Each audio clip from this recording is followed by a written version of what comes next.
All right, so let's talk a little bit about meditation, and let's talk about why it's oftentimes misrepresented and made to be something that's so kind of out there that we don't realize that it gives us a foundation for living better on every level of our being and functionality.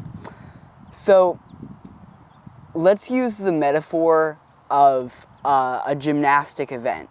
So you've got the gymnast and they're warming up, right? Why are they warming up? Because they want to perform at their best. And you could apply this metaphor to any athlete. So they warm up and then they're able to perform better, and they're probably a little bit more at ease knowing that, okay, I warmed up, so I did prepare for this event as best as I could, no matter what happens. Well, meditation is similar. So I was saying it gives you a foundation for function, and what I mean by that is meditation conditions your brain, the hardware, and then it also conditions your mind or your consciousness, the software. And really, I love to think of it like that, because the consciousness is very much the software for our hardware, the brain. And just like a computer, if you have functional hardware but outdated software, try running Photoshop 2026 on a 1990s desktop. Good luck. And in the same way, if you have a very up-to-date computer and the hardware is all good, but you don't have great software, you will be limited in what you can accomplish with that machine. So, the brain and consciousness, totally similar. When you have your prefrontal cortex, for example, conditioned for optimal function, the amygdala, which is the fear center of the brain that's responsible for things like second guessing, being ultimately self-conscious, paranoid, any of the self-sabotaging attitudes generally are the response of the amygdala. Or at least they're emphasized by the amygdala. Because the amygdala is the fight or flight center, and it's entirely concerned with our survival, which is good. It kept us alive for, the duration of our evolution. But it's kind of like the training wheels. We gotta take them off a little bit. We've got to get the amygdala to cool down and hand the reins over to the prefrontal cortex, which is responsible for creative communication. It plays a big role in empathy. It plays a big role in regulating our emotions. Any function of the higher mind generally can be traced back to the prefrontal cortex, or at least it plays a big supporting role. So, if you've got the prefrontal cortex upgraded, then the consciousness that's associated with it will also get an upgrade. So, let's say you want to be generally more positive, and I don't mean like gag kind of positive, where it's like like toxic positivity. I mean, you want to be a pragmatic optimist. You want to be able to live a life where you approach most situations believing that you are capable and believing that the world supports you. And if you get some negative feedback, let's say you fail, you want to be able to have your attitude support getting up, making adjustments, and trying again. So all of that is the consciousness, the attitude and the thoughts that are associated with a healthy prefrontal cortex, and of course other centers of the brain. So, what can we do to really condition that? Well, there's a number of things. You can find physical activity that gives you those endorphins. You can stretch or do yoga. You can take, cold shower if that's up your alley. You can eat healthy, right? But there's one thing that you can do that requires the least amount of effort, but actually delivers a disproportionate benefit. Your risk to reward ratio, so to speak, cannot be better than if you were to engage in a simple meditative practice. And a lot of people are intimidated by meditating because they think that it requires an hour a day, and some people do, and that's awesome. But it can start out as simple as 2 to 5 minutes a day, and then you can build your practice as you feel comfortable. Or what if you just stayed at 5 minutes a day, 5 minutes a day, forever? Well, you'll still reap the benefits. I would be willing to bet that you'll naturally want to do more because of those benefits.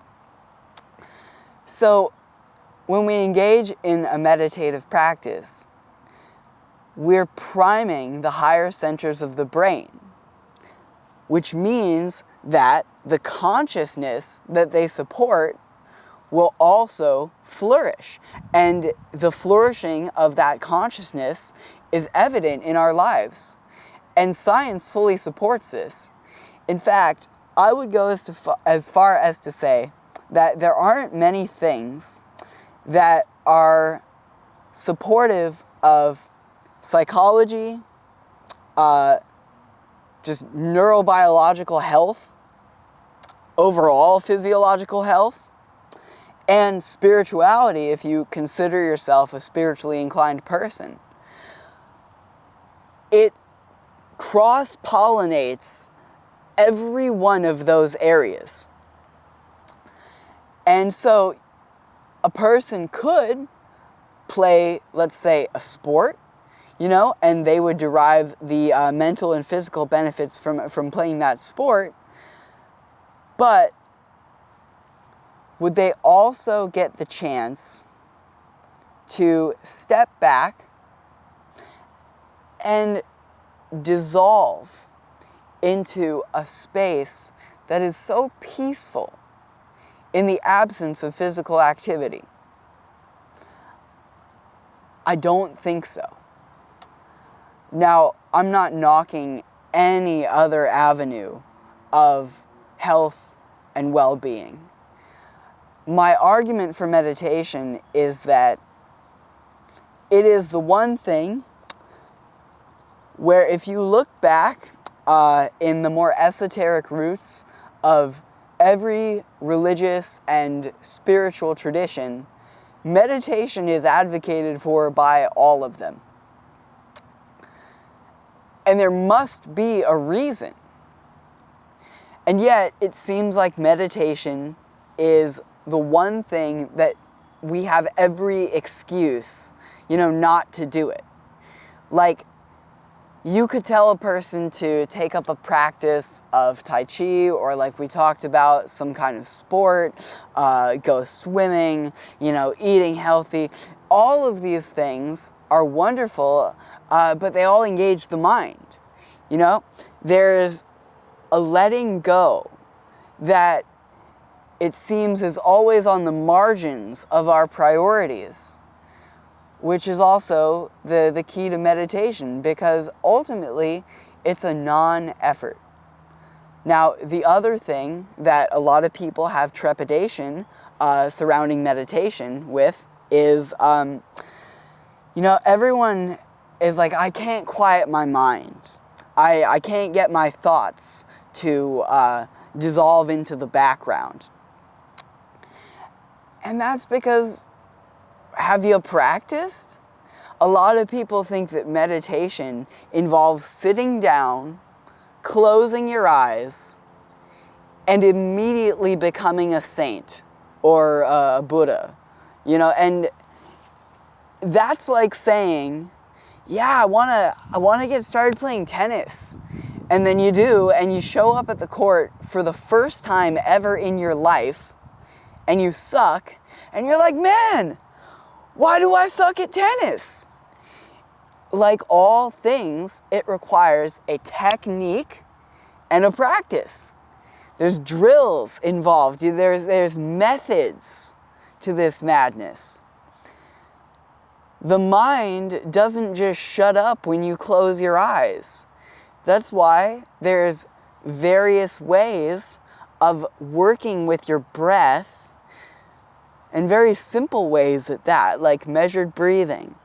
You breathe in for 6 seconds, you breathe out for 5 seconds, you breathe in for 7 seconds, you breathe out for 8 seconds, or you could make it even all around, and you could even hold the breath. So you could breathe in for 4, hold 4, breathe out for 4, and get in a rhythm with that.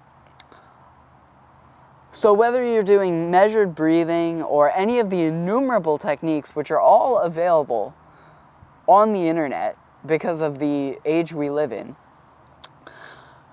you'll find that as you go in with a technique, instead of just trying to raw dog it, close your eyes and expect your thoughts to comply, when you go in with a technique, you'll immediately find, hey, I can do this, and it's very, very likely that it will benefit your entire day.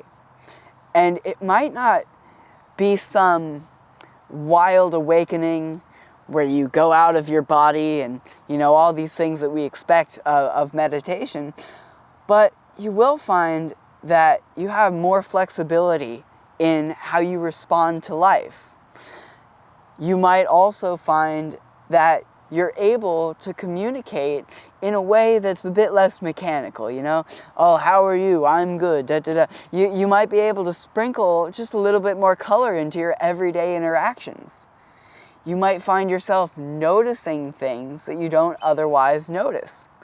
And that plays into another beautiful function of meditation as it relates to the brain, is that it conditions the RAS, which is the reticular activating system, in such a wonderful way. So the reticular activating system, it's kind of like the noticer of the brain. And I've heard it explained as the bouncer of the brain. I've even heard it called a force field. And all of these are legit. What the RAS does is it kind of regulates what's allowed to be on your mind. So have you ever experienced a desire entering your orbit? Like, you know, your entire life, you do not care about cars. But one day, you see a BMW and you're like, damn. And all of a sudden, you start noticing that particular make and model everywhere. And you're like, shit. When did M4s become ubiquitous? And it's not that they became ubiquitous, it's that your RAS decided it's important to you. So now you're noticing it. Another way that we're familiar with the RAS is if you're in a really noisy room, like a concert, and you hear someone yell your name, the reason why you're able to pick out that soundbite out of everything else going around you, that is the RAS. So all the reticular activating system. Now, another thing the RAS does, which meditation benefits, is it creates feedback loops. In fact, your perception of reality largely depends on what you've got going in your RAS. So, for example, let's say that you think that you are a bad person. Well, I'm going to borrow from an example that I've heard before, so I don't take credit for this. Let's say that person who thinks they're a bad person wakes up to find that they missed their dental appointment. That is going to feed the feedback loop that, oh God, I'm a bad person, I can't keep my commitments. And so the RAS is lighting up the whole time. And it's using that to construct the feedback loop. And now it's going to present you with evidence throughout the day and throughout your life until you change the programming. It's going to present you with evidence for why you are a shitty person, for why you can't hold to your commitments, for why you aren't responsible, blah, blah, blah, blah, blah, blah, blah. So the things that you notice about yourself and in the outer world eventually construct the feedback loops that give you your reality, that give you your beliefs. You know, there's a reason why some people are so bitter towards the world. And it's because that is what's rehearsed, so that's what they notice. A person might notice how fucking hot it is right now without noticing these beautiful flowers. And that is how they have coded their RAS. So, another thing that meditation does is it opens up your RAS to start noticing things that are more positive. And why is that? Well, it's a synergy with the prefrontal cortex, which has a lot to do with the kind of relaxed thinking that allows a person to be positive. The kind of creative thought and creative noticing that allows a person to be enchanted with the world around them. And so, all of that creates the general tone of positivity, and that tone is then recorded by the RAS, and now it's going to start showing you things that are in sync with that tone, that are marching to that beat. And just like that, now you've got positive feedback loops going. You might be noticing evidence for why you're great and why you deserve love for the first time ever in your whole life or in a while. How about that? And then that plays in because that's giving you endorphins and all sorts of wonderful hits of serotonin and dopamine, and it's balancing your neurotransmitters, and it's just working every single, I can't think of what I'm trying to think of. Oh, brain help me. It's working every single position on the field to nourish your life. And now the last thing I'll talk about is the last issue people have with meditation. And that is, I don't have time.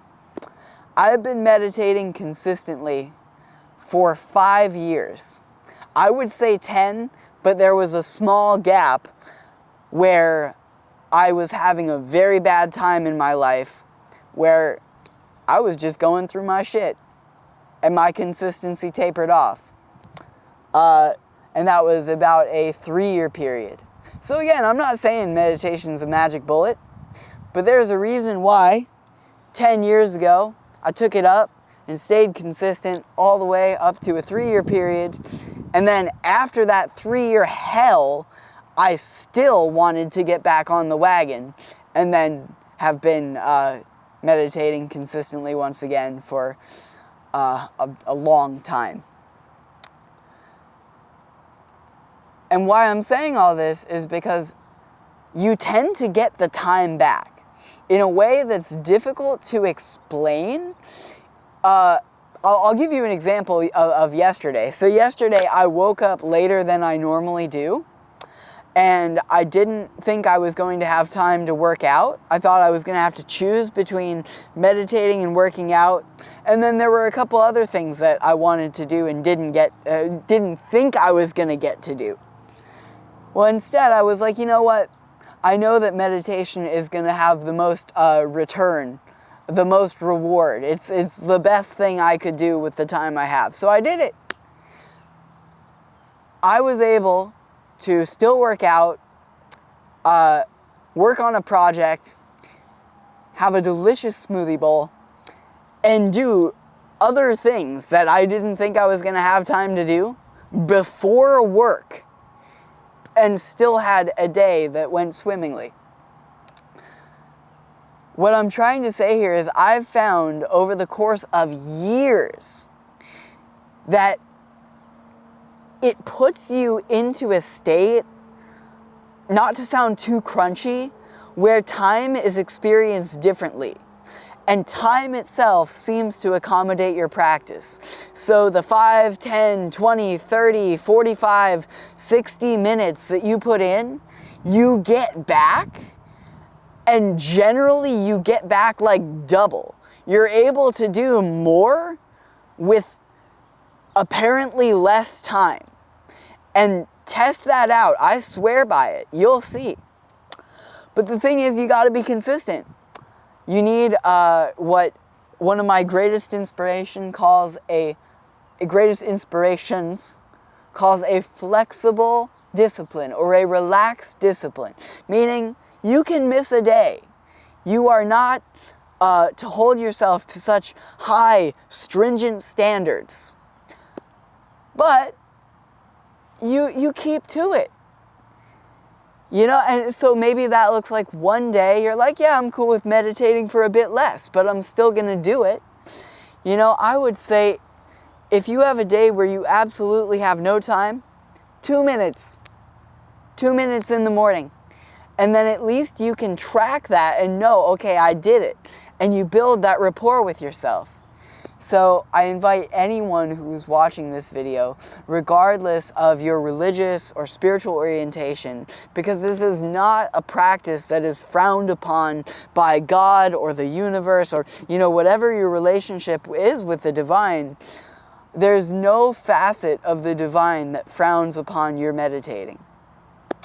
So I encourage anyone to engage in this life-changing process, and I'll be making more videos about the subject of meditation and how it relates to neuroscience and how it's supportive of really every cylinder of your health in the near future. So for now, all of my love, signing off, goodbye.